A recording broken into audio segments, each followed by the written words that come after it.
What's going on, everybody? Hope you're having a great day and welcome back. Today, I wanted to talk about one of my favorite NBA players, and that's Hakeem Olajuwon.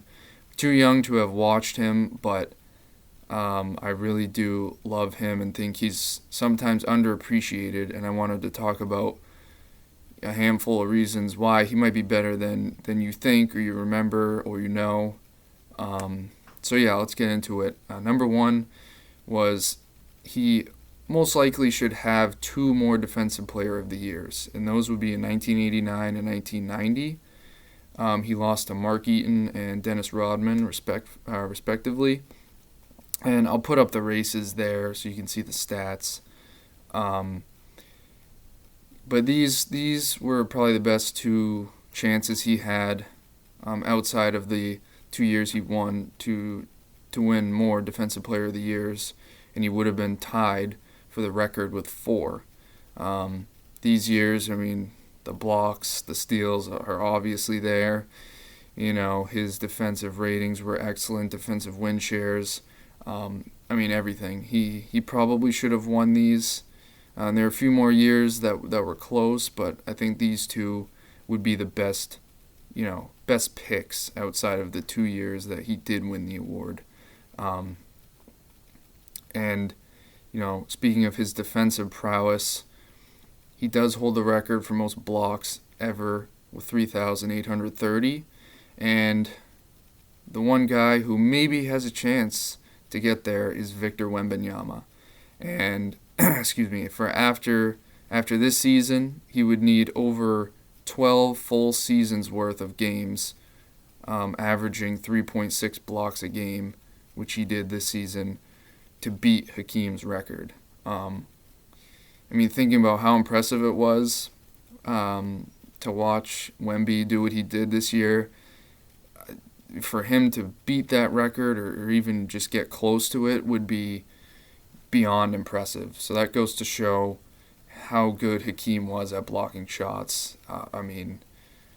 Really, I know the blocks weren't counted early in Kareem's career. He could be closer, but no one's really even close to Hakeem. He was that good for that long. And also, in terms of his totals, he's the only player with 25,000 points, 10,000 rebounds, 3,000 assists, and at least 2,000 steals and blocks. I didn't want to cherry pick those too much, but I thought that those were really good numbers to have, really impressive stuff. I mean, Kareem is the only one who's close, but he does not have 2,000 steals.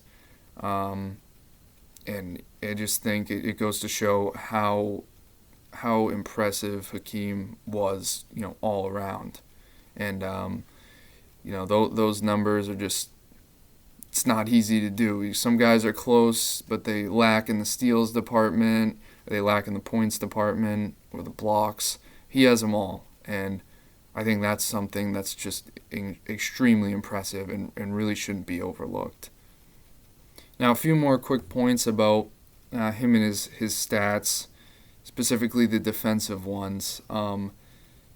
He is the only one of two players to average 4 blocks and 2 steals per game in a season, the other one being David Robinson. And Hakeem was close a couple other times. He averaged 2 steals and 3 blocks a game 4 times in his career, including the 4 blocks, 2 steals.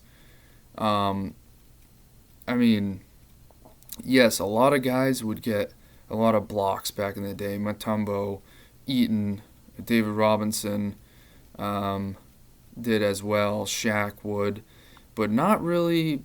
None of them would get the steals as well. And we see that David Robinson could get steals as well, but not like Hakeem for as long as he did. Just, it went both ways. He didn't just camp out and look to protect the rim. He did both, protected the rim and got the steals, got in the passing lanes, picked pockets. Everything. He was phenomenal at that. And yeah, it's, he was very close to having multiple seasons of 4 blocks a game and 2 steals a game, which I think is just ridiculous. Stats like that, you will never see it. Victor was pretty close this season. I would like to make a video on him sometime in the future, but Hakeem really all around defensively was phenomenal, and he is 19th in career defensive rating, which doesn't seem super impressive at first glance, but you look at the list and he's one of 3 players to play 1,000 or more games, the other 2 being Tim Duncan and Ben Wallace. And then David Robinson is there with 987 games. So really, the longevity is there. Or he did it for well over 10 seasons, and it wasn't just a few seasons. And he also wasn't just a defensive player. Guys like Ben Wallace were really just a defensive player, and it's shown by Hakeem having the most points out of any player in that top 20. Tim Duncan's very close, but Hakeem, blows most of those players out of the water. His defensive rating is really good, and to have the most points at the same time, that's extremely impressive as well. And it goes to show his two-way dominance. I think that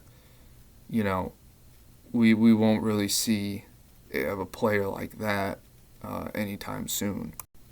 And finally, I wanted to bring up the 92-93 MVP race, and also quickly Hakeem's 2 titles. Firstly, 92-93, I think Hakeem had a really good case to win that MVP.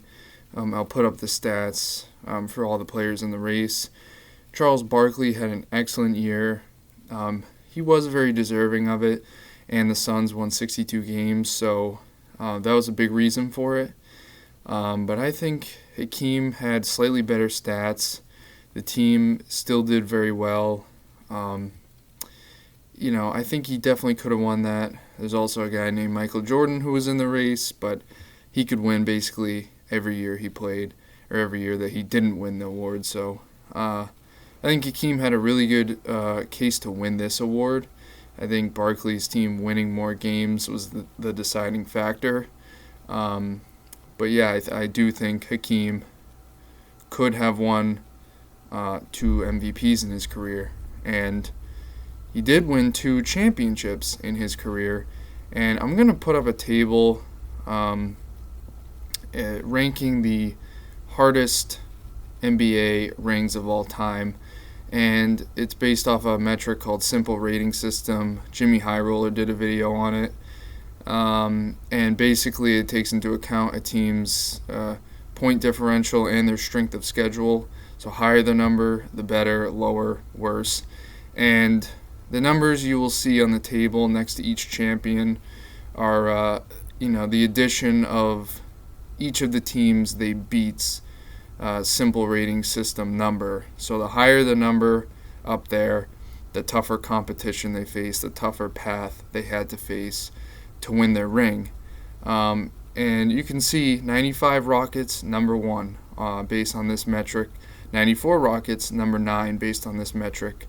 People hold Dirk's ring in 2011 in high regard, which it is in the top 10.